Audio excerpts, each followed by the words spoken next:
नमस्कार दोस्तों, स्वागत है आप सब लोगों का आरपीएससी एग्ज़ाम्स यूट्यूब चैनल पर।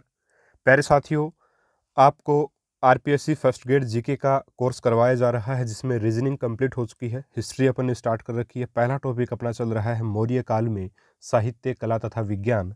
साहित्य का जो टॉपिक है मौर्य काल का कंप्लीट हो चुका है 2 वीडियोज़ में। मौर्यकालीन कला और संस्कृति को अभी अपन देखेंगे। कला व संस्कृति कहो या कला व विज्ञान कहो, एक ही बात है, कोई दिक्कत नहीं है, ठीक है। तो इस टॉपिक को अपन 2-3-4 वीडियोज़ में इसको भी अपन कंप्लीट करने की कोशिश करेंगे, ठीक है। इसके बाद में देखिए, सारा का सारा सिलेबस जो फर्स्ट ग्रेड के फर्स्ट पेपर का यूट्यूब पे मैं आपको करवाऊंगा बिल्कुल फ्री में, ठीक है। बिल्कुल फ्री में आपको करवाएंगे। एप्लीकेशन पर भी अभी अपना वीडियो लेक्चर, केवल वीडियो लेक्चर उसमें आपको मिल रहे हैं, वो भी फ्री में मिल रहे हैं। यानी आप ऐप पर भी बिल्कुल फ्री में हमारे वीडियोस जो है वो देख सकते हैं।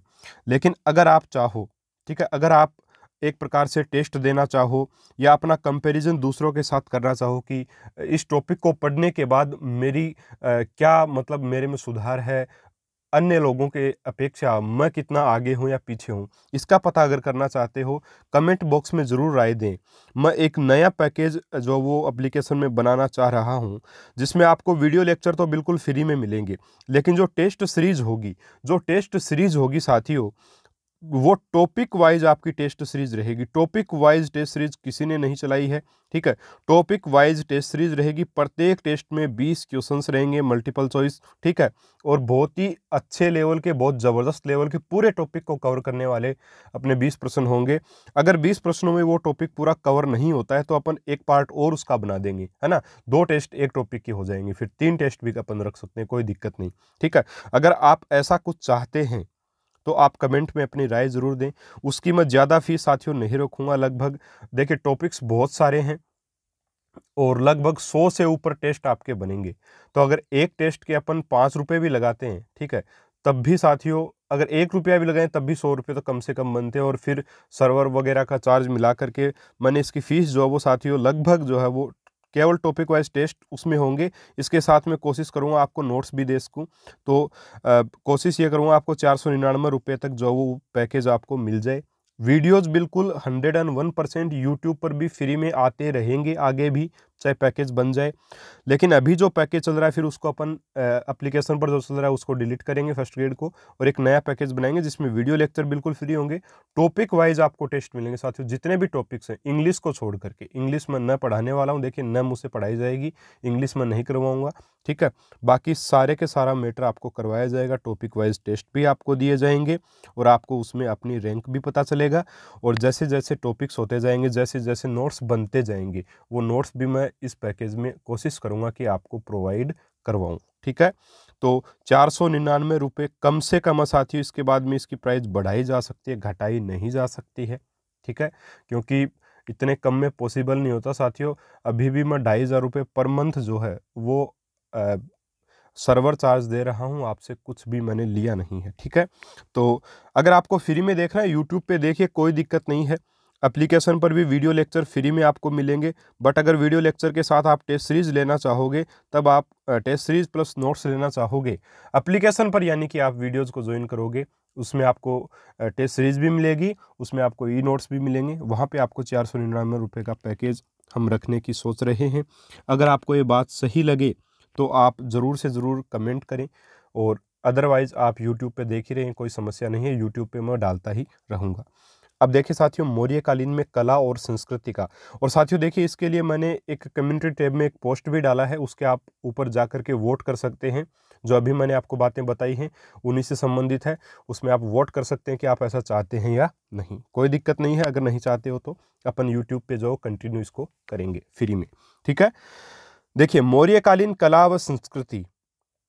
तो मौर्यकालीन कला व संस्कृति में अगर अपन बात करें तो देखिए, मौर्य काल में सबसे पहली बार पूरे जो आपका जो प्राचीन भारत है, प्राचीन जो भारत का इतिहास है, उसमें सबसे पहली बार मौर्य काल में जो है वो पाषाण का, पत्थर का प्रयोग जो है वो किया गया था। इसी वजह से क्या हो रहा है साथियों, जो अभिलेख हैं उनके, जो स्तंभ लेख हैं, है ना, ये सारे के सारे अभी अपने को सुरक्षित मिल रहे हैं। उसका कारण यही है कि इन्होंने पत्थर के ऊपर ये चीज़ें करवाई हैं, ठीक है। क्योंकि पत्थर की उम्र जो, जाहिर सी बात है, लकड़ी वगैरह इनसे तो ज़्यादा ही होती है, ठीक है। तो मौर्य काल में सबसे पहली बार पाषाण का प्रयोग किया गया, इसीलिए भारतीय इतिहास को चिरकालिक बनाने का जो एक प्रकार से योगदान है वो सबसे ज्यादा किसका है, मौर्य काल का। सबसे पहले मौर्य काल ने ही यही योगदान दिया है, क्योंकि उन्होंने अभिलेखों के लिए पाषाण का प्रयोग किया है। ठीक है, इससे पहले किसका प्रयोग होता था साथियों, लकड़ी का प्रयोग होता था, है ना। टेराकोटा का, टेराकोटा यानी आग में पकाई हुई मिट्टी की मूर्ति जो होती है उसको टेराकोटा बोलते हैं, उनका प्रयोग होता था पहले। ठीक है, तो इनकी क्या साथियों एक उम्र होती है, उसके बाद में ये या तो टूट जाते हैं या लकड़ी वगैरह है तो वो गल जाती है, एक प्रकार से दीमक वगैरह लग करके वो खत्म हो जाती है। तो इसीलिए इनके जो अवशेष मिले हैं मौर्य काल से पहले के जो अवशेष हैं, साक्ष्य जो मिले हैं वो जीर्ण शीर्ण अवस्था में, यानी कि बिल्कुल एक प्रकार से अपन उनको पहचान नहीं सकते, कुछ ऐसी बड़ी खराब स्थिति में वो मिले हैं। लेकिन मौर्य काल में पाषाण का प्रयोग हुआ, इसीलिए अभिलेख वगैरह बहुत अच्छी स्थिति में अभी भी अपने को मिल रहे हैं, और आगे भी क्या पता मिल जाएं उस समय के, है ना। अभी तक जो मिले हैं खुदाई में उनके बारे में अपन बात जरूर यहाँ पे करेंगे। इसके अलावा मौर्यकालीन कला और विज्ञान में अपन किन चीज़ों की बात करेंगे, अपन बात करेंगे साथियों एक तो राजकीय कला की और एक लोक कला की। राजकीय कला जिसमें राजा के द्वारा जो कार्य किए गए थे, ठीक है, यानी कि एक प्रकार से अपन कहें प्रशासनिक लोगों के द्वारा जो कार्य किए गए थे वो राजकीय कला कहलाई, जिसमें अभिलेख लगवाए गए थे, राजप्रासाद यानी कि महल वगैरह थे, स्तूपों का निर्माण, चैत्य विहारों का निर्माण करवाया गया था, ये राजकीय कला में हम लोग पढ़ेंगे। और वहीं पर एक और कला थी लोक कला, जो जन सामान्य के द्वारा विकसित की गई थी, जिसमें मूर्ति निर्माण को सबसे प्रमुख माना जाता है। तो मूर्ति निर्माण की कला ही लोक एक प्रकार से लोक कला है। तो सबसे पहले लोक कला को ही हम लोग डिस्कस करेंगे साथियों। लोक कला में अपन अगर बात करें तो स्थानीय लोगों के द्वारा विकसित की गई कला को ही साथियों क्या कहते हैं, लोक कला कहते हैं। अब इस लोक कला में मूर्तियों का निर्माण जो है वो प्रमुख है। ठीक है, मूर्तियां दो प्रकार की बनती थी, एक तो बड़ी मूर्ति और एक छोटी मूर्तियां आपके लिए बनाई जाती थी। ठीक है, तो बड़ी मूर्तियां बनाई जाती और छोटी मूर्तियां बनाई जाती थी।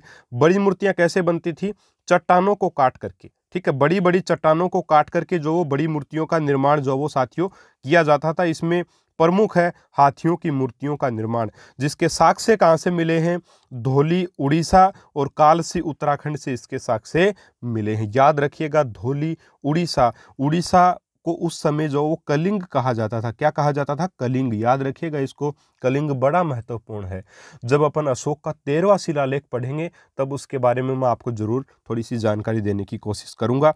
ठीक है, तो साथियों यहाँ पे हम लोग देखेंगे कि देखिए बड़ी मूर्तियों का निर्माण में हाथी की मूर्तियां, बड़ी बड़ी चट्टानों को काट करके मूर्तियां बनाई जाती थी, हाथी की मूर्तियां प्रमुख हैं। इसके साक्ष्य जो मिले हैं हाथियों की मूर्तियों के वो धौली और कालसी, धौली उड़ीसा और कालसी उत्तराखंड के इसके उल्लेख अवशेष जो वो साक्ष्य जो साथियों मिले हैं, याद रखिएगा इसको। और छोटी मूर्तियों के निर्माण में यक्ष और यक्षिणी की मूर्तियों का निर्माण जो वो साथियों प्रमुख था। अब ये यक्ष और यक्षिणी क्या होते हैं, देखिए यक्ष और यक्षिणी की बात अगर की जाए तो देखिए देवताओं के समतुल्य इनको अपन मान सकते हैं, यानी कि ये लोगों की भलाई के कार्य किया करते थे। एक प्रकार से भलाई करने के लिए अपन इनको ये जो इनको मान सकते हैं, यानी देवताओं के तुल्य, जैसे देव तुल्य इनको माना जाता था यक्ष और यक्षिणी को। ठीक है, अब यक्ष यक्षिणी की मूर्तियां कहाँ से मिली हैं और इनमें कौन सी महत्वपूर्ण है उनकी बातें करेंगे। मिली कहाँ से वो सारी बातें और महत्वपूर्ण कौन सी हैं। तो पहली है परखम और मथुरा से। यहां से जो यक्ष की मूर्ति मिली है उसको क्या कहा गया है, मणिभद्र कहा गया है। ठीक है, और ग्वालियर एमपी से जो मूर्ति मिली है, यक्षी की जो मूर्ति मिली है उस मूर्ति को भी क्या कहा गया है, मणिभद्र कहा गया है। तो परखम मथुरा और ग्वालियर एमपी से जो मूर्तियां मिली हैं यक्ष और यक्षिणी की, उनको क्या कहा गया है, मणिभद्र कहा गया है, याद रखिएगा। ठीक है, इसके अलावा लोहानीपुर बिहार से भी यक्ष यक्षिणी की मूर्तियां मिलती हैं। एक दीदारगंज पटना से जो वो चामर यक्षी की मूर्ति मिली है, जिसको संपूर्ण नारीत्व की प्रतिमा कहा गया है। ये प्रश्न आया हुआ साथियों। ठीक है, 18 अक्टूबर 1917 को जो वो खोजी गई थी, खोज की गई थी इसकी। दीदारगंज पटना से चामर यक्षी की साथियों मूर्ति मिली है, और इस चामर यक्षी की मूर्ति को संपूर्ण नारीत्व की प्रतिमा कहा गया है। ठीक है, तो ये इंपॉर्टेंट आपके लिए, यहाँ पे आपके परखम मथुरा वाला, ठीक है, और आपका दीदारगंज पटना वाला चामर यक्षी की मूर्ति, दोनों अति महत्वपूर्ण हैं। और राजघाट वाराणसी से त्रिमुख यक्ष की मूर्ति मिलती है। ठीक है, राजघाट आपके वाराणसी से, ठीक है। त्रिमुख यक्षी की मूर्ति आपको मिलती है। और बुलंदी बाग पटना से नर्तकी की मण मूर्ति यानी मिट्टी की मूर्ति, वो रथ का पहिया, यहाँ पे 24 तीलियों वाला रथ का पहिया जो मिलता है। तो आपको याद रखने वाली चीज़ें यही हैं। कैसे याद रखोगे? देखिए, पटना से 2 जगह से, दीदारगंज पटना और बुलंदी बाग पटना। बुलंदी बाग, देखिए जब व्यक्ति बुलंदी पर जाता है तो जाहिर सी बात है उसको एक प्रकार से रथ के ऊपर चढ़ के जाना पड़ेगा, है ना। तो रथ का पहिया मिला है। और मृण मूर्ति, नृत्य करते हुए उसको जाना पड़ेगा ताकि वो थके नहीं। इस प्रकार से कोई जोड़ के अपन याद कर सकते हैं। तो नर्तकी की मृण मूर्ति व रथ का पहिया 24 तीलियों वाला बुलंदी बाग पटना से मिला है। दीदारगंज पटना से चाम्मर यक्षी की मूर्ति मिली है। संपूर्ण नारीत्व की वह प्रतिमा एक प्रकार से कही गई है, ठीक है।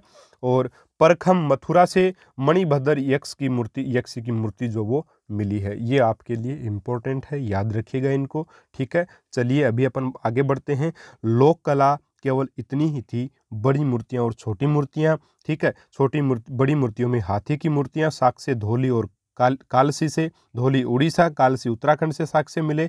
छोटी मूर्तियों में यक्ष यक्षिणी की मूर्तियां थी, ठीक है, जिनको अपन ने पढ़ लिया है। अब अपन बात करेंगे साथियों राजकीय कला की। कौन सी कला की? राजकीय कला की। और राजकीय कला में सबसे पहले बात करेंगे अभिलेख की। राजकीय कला में हम लोग सबसे पहले बात करेंगे साथियों अभिलेख की। अब राजकीय कला में अभिलेख के बाद में राजप्रसाद और सबसे लास्ट में इस टॉपिक के चैत्य विहार वगैरह जो स्तूप वगैरह की बात हम लोग करेंगे, ठीक है। राजकीय कला, जो कला राजकीय लोगों द्वारा विकसित की गई उसको राजकीय कला कहा गया। अभिलेख जो है वो क्या होते हैं? राजकीय कला में अपन 3 चीज़ों को पढ़ेंगे। एक तो अभिलेख को पढ़ेंगे हम लोग, ठीक है, अभिलेख को पढ़ेंगे, उसके बाद में राजप्रासाद को पढ़ेंगे, उसके बाद में स्तूप चैत्य विहार को पढ़ेंगे, ठीक है। अभिलेख को मैं स्टार्ट कर रहा हूं। तो अभिलेख क्या होते हैं? किसी कठोर स्तर पर उत्कीर्ण लेख को क्या कहते हैं? अभिलेख कहते हैं। अब ये कठोर सतह पत्थर की भी हो सकती है, ठीक है, या किसी मुद्रा, किसी धातु का भी ये कठोर सतह हो सकती है, जाहिर सी बात है।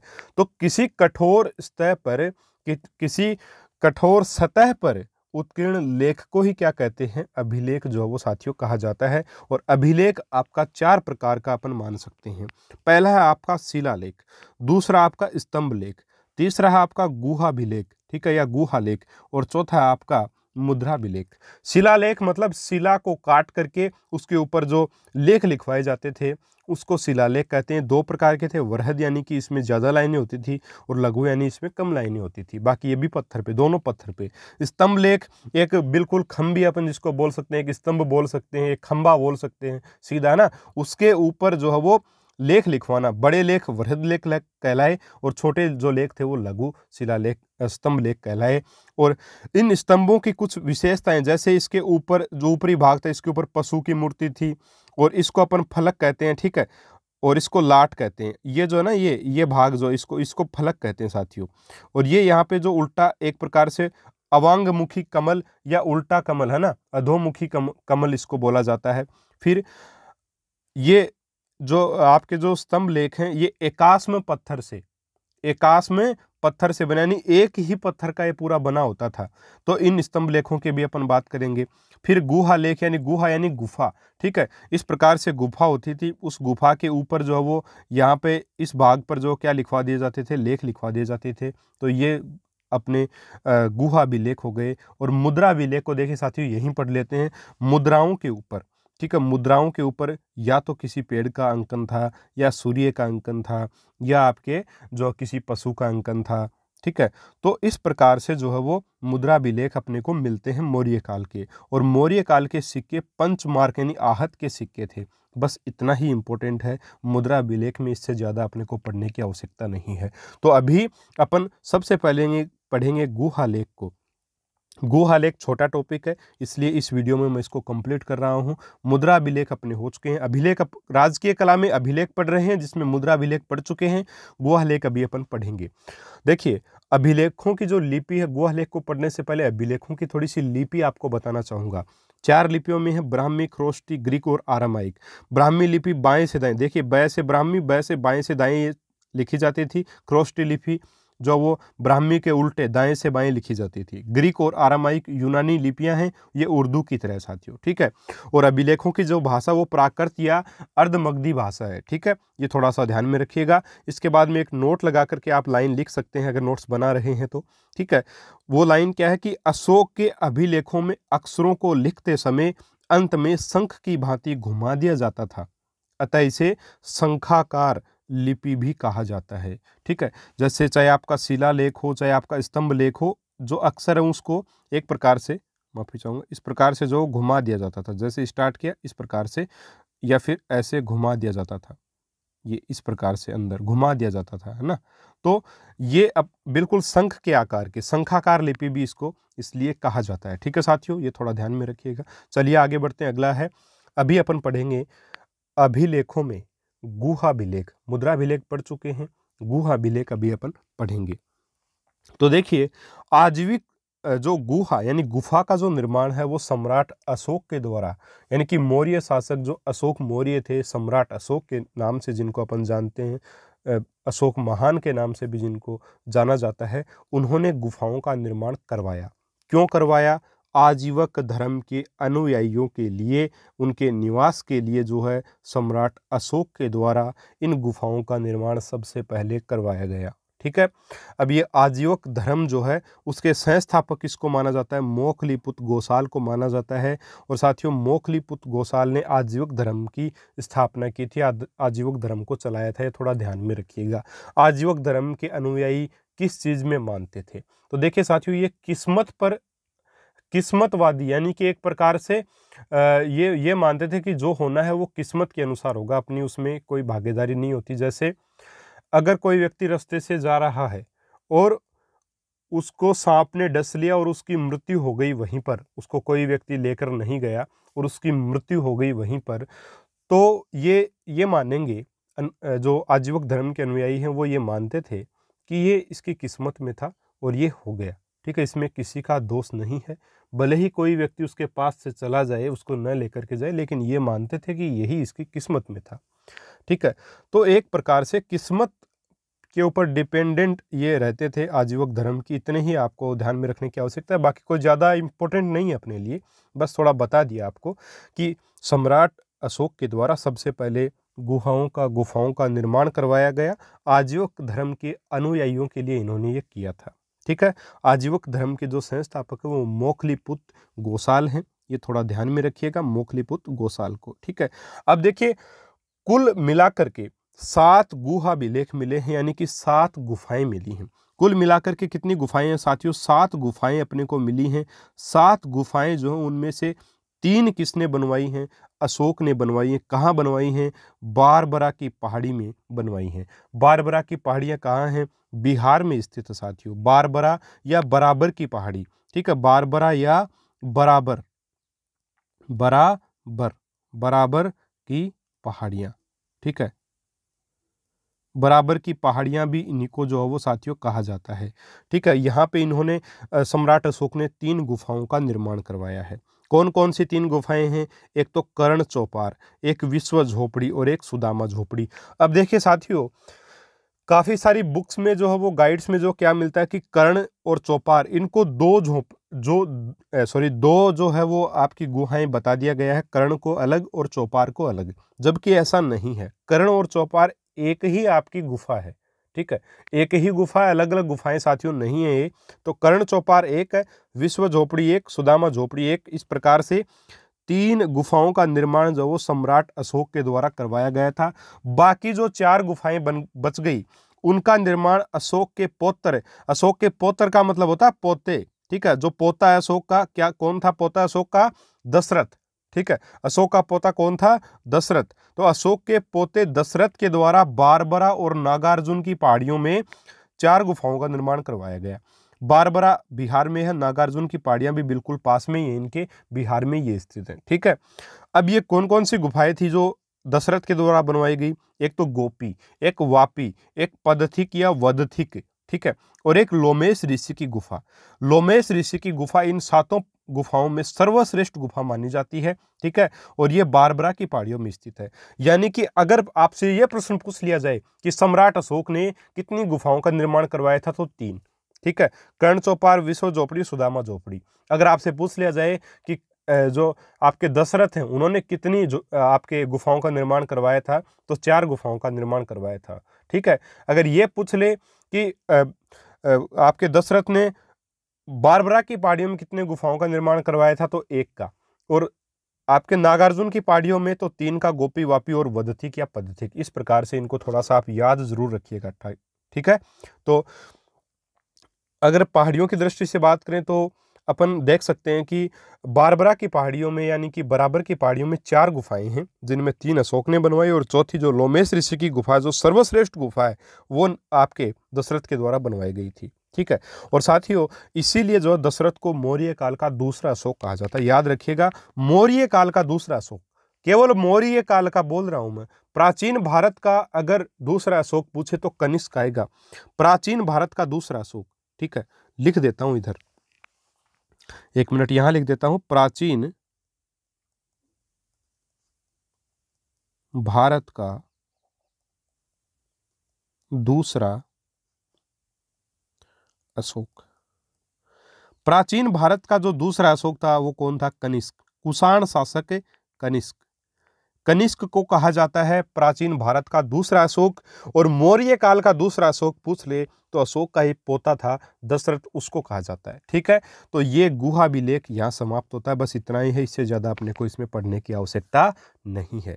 तो साथियों अभिलेख में हम लोगों ने 2 चीज़ें पढ़ ली हैं, एक तो मुद्रा अभिलेख, एक गुहा अभिलेख, ठीक है। ये राजकीय कला थी, लोक कला अपन पढ़ चुके हैं, ठीक है, जिसमें मूर्ति निर्माण कला को पढ़ा, बड़ी मूर्तियाँ और छोटी मूर्तियाँ, यक्ष यक्षिणी की मूर्तियाँ छोटी मूर्तियों में और हाथी की मूर्तियाँ अपन ने पढ़ी बड़ी मूर्तियों में, ठीक है।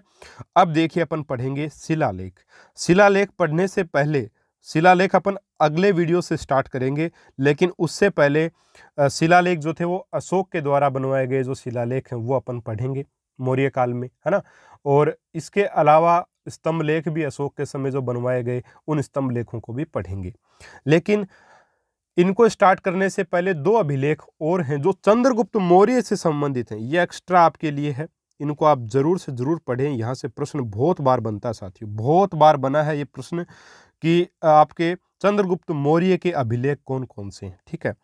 या फिर ये पूछ लिया जाता है कि जूनागढ़ अभिलेख किसके द्वारा बनवाया गया है, तो जूनागढ़ अभिलेख जो वो अशोक आपके चंद्रगुप्त मौर्य के बारे में इसमें जानकारी मिलती है जूनागढ़ अभिलेख में, और ये बनवाया गया रुद्रदामन के द्वारा जो कि एक शक शासक था।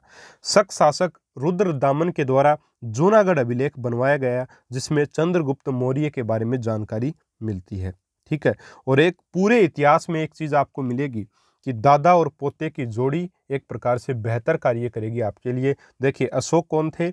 चंद्रगुप्त मौर्य के पोते थे, और चंद्रगुप्त मौर्य ने जबरदस्त कार्य किया था। पूरे इतिहास में चंद्रगुप्त मौर्य जितना बेहतरीन शासक मेरे हिसाब से कोई नहीं हुआ। तो चंद्रगुप्त मौर्य जो हैं, चंद्रगुप्त मौर्य अशोक के एक प्रकार से दादाजी थे, ठीक है। तो दादा और पोते की जोड़ी पूरे इतिहास में जबरदस्त कार्य करते हुए चलेगी, आप आगे भी देखेंगे, ठीक है। अब देखिए चंद्रगुप्त मौर्य के बारे में जानकारी जो वो जूनागढ़ अभिलेख से अपने को मिलती है। एक और इसका एग्जाम्पल दादा पोते की जोड़ी का बाबर और आपके अकबर का, ठीक है। बाबर और अकबर का हुमायूं ने कोई ज्यादा नहीं किया था, हुमायूं को तो भगा दिया था शेरशाह सूरी के द्वारा, वो चीजें अपन आगे पढ़ेंगे। तो चंद्रगुप्त मौर्य के अभिलेख जो है अपन अभिलेखों में पढ़ रहे हैं साथियों। अपन मुद्रा अभिलेख पढ़ चुके हैं, गुहा अभिलेख पढ़ चुके हैं, और अपने शिलालेख और स्तंभ लेख पढ़ेंगे अपन अगले वीडियो में। आज के वीडियो में अपन 2 अभिलेख जो हैं वो चंद्रगुप्त मौर्य से संबंधित हैं, उनकी बात करेंगे, जिसमें एक है आपका जूनागढ़ का अभिलेख जो रुद्रदामन के द्वारा बनवाया गया। शक शासक थे रुद्रदामन, इनके द्वारा ये जूनागढ़ अभिलेख बनवाया गया था। इसके ऊपर चंद्रगुप्त मौर्य के बारे में जानकारी मिलती है। जूनागढ़ अभिलेख जो वो काठियावाड़ गुजरात से मिलता, तात्कालिक नाम क्या था या इसका सौराष्ट्र था, ठीक है। अब देखिए जूनागढ़ अभिलेख का निर्माण रुद्रदामन शक शासक के द्वारा करवाया गया। इसकी जो भाषा थी वो संस्कृत भाषा थी, इसकी जो लिपि थी वो ब्राह्मी लिपि थी। इसकी लिपि कौन सी थी? ब्राह्मी लिपि थी साथियों। इसकी जानकारी कहाँ से मिलती है, ठीक है, जानकारी कहाँ से मिलती है? जानकारी जो मिलती है सॉरी इसकी जानकारी जो वो इससे अपने को क्या जानकारी मिलती है वो अपन बात करते हैं। तो चंद्रगुप्त मौर्य द्वारा अपने सौराष्ट्र के प्रांतपाल पुष्यगुप्त वेश्य को आदेश देकर सुदर्शन झील का निर्माण करवाया गया। इस चीज की जानकारी अपने को जूनागढ़ अभिलेख से मिलती है। यानी कि सुदर्शन झील के बारे में जानकारी कहां से मिलती है? जूनागढ़ अभिलेख से। किसने बनवाई थी सुदर्शन झील? तो चंद्रगुप्त मौर्य के द्वारा बनवाई गई थी। चंद्रगुप्त मौर्य के समय उसका जो प्रांतपाल था सौराष्ट्र का, वो था पुष्यगुप्त वेश्य, और पुष्यगुप्त वेश्य को आदेश देकर के सुदर्शन झील का निर्माण जो है वो करवाया गया था। और सुदर्शन झील जो साथियों, उसका जो एक प्रकार से वो कहाँ स्थित है? तो वो सुवर्णसिक्ता व पलासिनी नदियों के संगम स्थल पर है और उर्जियत पहाड़ी पर स्थित है। तो ये भी आपको थोड़ा ध्यान में रखना है, ठीक है। कहाँ स्थित है? सुवर्णसिक्ता पलासिनी नदियों के संगम स्थल पर है और उर्जियत पहाड़ी पर ये स्थित मानी जाती है, ठीक है। इस झील का पुनर्निर्माण करवाने वाले शासकों के बारे में भी इसमें जानकारी मिलती है। तो जूनागढ़ अभिलेख इंपॉर्टेंट है। चंद्रगुप्त मौर्य के बारे में इसमें जानकारी मिलती है। क्या मिलती है? कि चंद्रगुप्त मौर्य ने अपने सौराष्ट्र के प्रांतपाल पुष्यगुप्त वेश्य को कह करके सुदर्शन झील का निर्माण करवाया, ठीक है। इसके साथ ही इसके ऊपर यह भी जानकारी मिलती है कि इस झील का पुनर्निर्माण जो वो किन शासकों के द्वारा करवाया गया, ठीक है। और सुदर्शन झील हम लोगों को पता है कि सुवर्णसिक्ता और पलासिनी नदियों के संगम स्थल और उर्जियत पहाड़ी पर स्थित है। अब साथियों अपन आगे बात करते हैं। इधर अपन ने लिख रखा है शासक, इधर प्रांतपाल, और इधर सुदर्शन झील पर जो कार्य उनके द्वारा करवाया गया वो। तो सबसे पहले शासक चंद्रगुप्त मौर्य के समय उनके जो प्रांतपाल पुष्यगुप्त वेश्य थे, सौराष्ट्र के प्रांतपाल, उनके द्वारा इस झील का निर्माण करवाया गया था, ठीक है। फिर जो अशोक मौर्य आए, अशोक मौर्य चंद्रगुप्त के पोते है ना, उनके समय जो प्रांतपाल थे उनके तुसासप या तुपास्य, या इनको यवनराज भी कहा जाता था, इन्होंने जो है वो इस सुदर्शन झील का पुनर्निर्माण का कार्य करवाया और इस झील से नहर निकालने का कार्य भी इन्होंने करवाया, ठीक है। क्योंकि सम्राट अशोक जो है एक प्रकार से धम्म के रास्ते पर चल पड़े थे, ठीक है। धम्म क्या है अपन आगे पढ़ेंगे, अभी के लिए मान सकते हो धर्म के रास्ते पर चल पड़े थे, ठीक है। भलाई का कार्य करने लगे थे लोगों का। तो सुदर्शन झील से नहरों का निर्माण उन्होंने करवाया। तो ये थोड़ा सा याद रखिएगा कि सुदर्शन झील से नहर निकालने का जो श्रेय है वो किस शासक को जाता है? तो अशोक मौर्य को जाता है साथियों, ठीक है। फिर है रुद्रदामन, जो शक शासक था जिन्होंने जूनागढ़ अभिलेख लिखवाया है, ठीक है। उनके प्रांतपाल थे सुविशाख, और इन्होंने भी जो सुदर्शन झील का पुनर्निर्माण का कार्य करवाया। क्यों करवाया? अतिवृष्टि होने के कारण इस झील का थोड़ा सा क्या हो गया था, क्षति हो गई थी, थोड़ी ये झील जो क्षतिग्रस्त हो गई थी, दीवारें टूट गई थी। उनका पुनर्निर्माण जो है वो सुविशाख के द्वारा करवाया गया था, रुद्रदामन शक शासक के कहने पर, ठीक है। उसके बाद में एक शासक आते हैं स्कंदगुप्त, जो कि गुप्त काल में थे। इनके समय के प्रांतपाल पर्णहरित के पुत्र चक्रपालीन को की देखरेख में फिर से इस सुदर्शन झील का जो पुनर्निर्माण का कार्य करवाया गया। तो ये थोड़ा सा आपको ध्यान में रखना है। सुदर्शन झील का जो एक प्रकार से जो यूज में उसको लिया जाता था, वो सिंचाई के रूप में काम में लिया जाता था सुदर्शन झील को। ये प्रश्न बनता है साथियों, बहुत बार बनता है कि सुदर्शन झील का मौर्य काल में क्या कार्य था, किस काम में उसको लिया जाता था? तो सिंचाई के काम में लिया जाता था सुदर्शन झील को, ठीक है। याद रखिएगा इंपॉर्टेंट फैक्ट्स, और इनको थोड़ा ध्यान में जरूर आप रखें। चलिए आगे बढ़ते हैं। एक और चीज़ और लास्ट अपना एक प्रकार से इस वीडियो का रहेगा, महास्थान बांग्लादेश और सहोगरा यूपी से प्राप्त ताम्र अभिलेख। यहाँ से ताम्रपत्र अभिलेख जो मिले हैं, तांबे के पत्ते पर एक प्रकार से जो अभिलेख लिखवाए जाते थे उसको ताम्रपत्र अभिलेख कहते हैं, क्योंकि कठोर सतह पर उत्कीर्ण लेख को ही अभिलेख कहते हैं। तो तांबे का पत्ता कठोर सतह हो गई, उसके ऊपर लिखवा दिया तो उसको ताम्रपत्र अभिलेख बोल दिया। और ये मिला कहाँ से है? महास्थान बांग्लादेश और सहोगरा यूपी से। इसके ऊपर भी जानकारी मिलती है। चंद्रगुप्त मौर्य के समय अकाल का जो उल्लेख है वो इसके ऊपर मिलता है। और भद्रबाहु के द्वारा जो लिखे गए ग्रंथ है, मैंने उसमें बताया आपको कि भद्रबाहु ने जो ग्रंथ लिखा था कल्पसूत्र, उसमें भी अकाल की जानकारी जो साथियों मिलती है। तो कल्पसूत्र में भी जो अकाल की जानकारी मिलती है। महास्थान और सहोगरा से प्राप्त ताम्रपत्र अभिलेख से भी जो अकाल की जानकारी मिलती है चंद्रगुप्त मौर्य के समय की, ठीक है। इसके अलावा अर्थशास्त्र जो आपके कौटिल्य की जो पुस्तक है, चाणक्य की जो पुस्तक है, उसमें भी अपने को जानकारी मिलती है। इंडिका जो है उसमें भी जानकारी मिलती है कि अकाल नहीं पड़ते थे, भले ही ये मिले बट मिलती है इंडिका में भी, ठीक है। तो लास्ट में ये टॉपिक जब कंप्लीट हो जाएगा तो जो एक प्रकार से कॉमन चीज़ें हैं वो आपको एक साथ बताने की मैं कोशिश करूंगा, जिससे आपका रिवीजन भी होगा और आपको कन्फ्यूजन नहीं रहेगा। दूसरा, अन्न भंडारण की जानकारी, चंद्रगुप्त मौर्य के समय अन्न भंडारण की जो जानकारी है वो भी यहाँ से मिलती है। ठीक है, तो अपन ने आज क्या पढ़ा साथियों, अपन ने जो आपकी जो मौर्य काल में कला और संस्कृति का टॉपिक है, कला या विज्ञान का टॉपिक है, उसको अपन ने पढ़ा, जिसमें अपन ने लोक कला और राजकीय कला दो प्रकार की कला पढ़ी। लोक कला में अपन ने मूर्ति निर्माण को पढ़ा। मूर्ति निर्माण में बड़ी मूर्तियां, छोटी मूर्तियां। बड़ी मूर्तियों में हाथियों की मूर्तियां जो धौली और कालसी से मिली हैं। छोटी मूर्तियों में यक्ष यक्षिणी की मूर्ति, जिसमें परखम और ग्वालियर से मिली यक्ष की मूर्तियों को मणिभद्र कहा गया, और दीदारगंज पटना से मिली मूर्ति को चामर यक्षी की मूर्ति कहा गया। ठीक है, जिसको संपूर्ण नारीत्व की प्रतिमा कहा गया। ठीक है, ये अपन ने पढ़ा। इसके बाद में अपन ने राजकीय कला की तरफ अपन बढ़े, जिसका निर्माण राजकीय लोगों के द्वारा किया गया था, जिसका विकास राजकीय लोगों के द्वारा किया गया था। ठीक है, इसमें सबसे पहले अपन तीन चीज इसमें पढ़ेंगे, अभिलेख, राजप्रासाद और स्तूप, चैत्य विहार। सबसे पहले अभिलेख स्टार्ट किए, जिसमें चार प्रकार मैंने आपको बताया, शिलालेख, स्तंभलेख, गुहालेख और मुद्राभिलेख। मुद्राभिलेख जो मौर्य काल में जो सिक्के थे, पंचमार के आहत के सिक्के थे, ये पढ़ा। इसके बाद में गुहालेख पढ़े, 7 गुफाएं थी, 3 अशोक ने बनवाई, और जो 4 हैं वो उनके पुत्र या पोते दशरथ के द्वारा बनवाई गई। आजीवक धर्म के अनुयायियों के लिए ये निर्माण किए गए, ये भी आपको बताया। उसके बाद में अपन शिलालेख और स्तंभलेख पढ़ेंगे, अशोक के शिलालेख और स्तंभलेख पढ़ेंगे। लेकिन उससे पहले हमने 2 अभिलेख पढ़े, किसके, चंद्रगुप्त मौर्य से संबंधित। पहला जूनागढ़ अभिलेख, जिसका निर्माण रुद्रदामन जो कि एक शक शासक थे उनके द्वारा करवाया गया था। ठीक है, और ये मिला कहाँ से, काठियावाड़ गुजरात से मिला साथियों। जूनागढ़ अभिलेख, इसकी लिपि, भाषा, सब कुछ अपन ने देखा। इसके ऊपर सुदर्शन झील के बारे में बताया गया है। सुदर्शन झील का निर्माण किसने करवाया, पुनर्निर्माण किसने करवाया, ये सब हम लोगों ने देखा। ठीक है, इसके बाद में एक अपना ताम्रपत्राभिलेख चंद्रगुप्त मौर्य से संबंधित अपन ने देखा, जिसमें चंद्रगुप्त मौर्य के समय के अकाल के बारे में जानकारी मिलती है। ये ताम्रपत्राभिलेख 2 स्थानों से मिले हैं, महास्थान बांग्लादेश और सहोगरा यूपी से। ठीक है, और अन्न भंडारण की भी इसमें जानकारी मिलती है। ये सारी बातें आज की वीडियो में अपन ने की हैं। अब साथियों, जो 20 नंबर का टेस्ट होगा आपका, ठीक है, 2-3 वीडियोज और आएंगे, उसके बाद होगा एप्लीकेशन पर, अगर आप लोग चाहोगे तो। ठीक है, तो वो जो टेस्ट होगा उसमें 20 प्रश्नों में पूरा निचोड़, एक प्रकार से पूरे इस मौर्य काल में कला, संस्कृति और आपके साहित्य का निचोड़ उसमें आ जाएगा। अगर ये आपको जो वीडियो के शुरू में बताया मैंने वो स्टार्ट करना है, ज़रूर कमेंट कीजिएगा। और जो कम्युनिटी टैब में हम लोगों ने आपको एक पोल स्टार्ट कर रखा है, उसके ऊपर आप ज़रूर से ज़रूर वोट करें। ठीक है, अगर आपको वीडियो अच्छा लगा लाइक करें, अपने दोस्तों के साथ शेयर करें। इसी प्रकार के और भी वीडियो चाहते हैं तो अपने दोस्तों तक वीडियो को पहुंचाएं, ज़्यादा से ज़्यादा लोगों को चैनल से जोड़ें।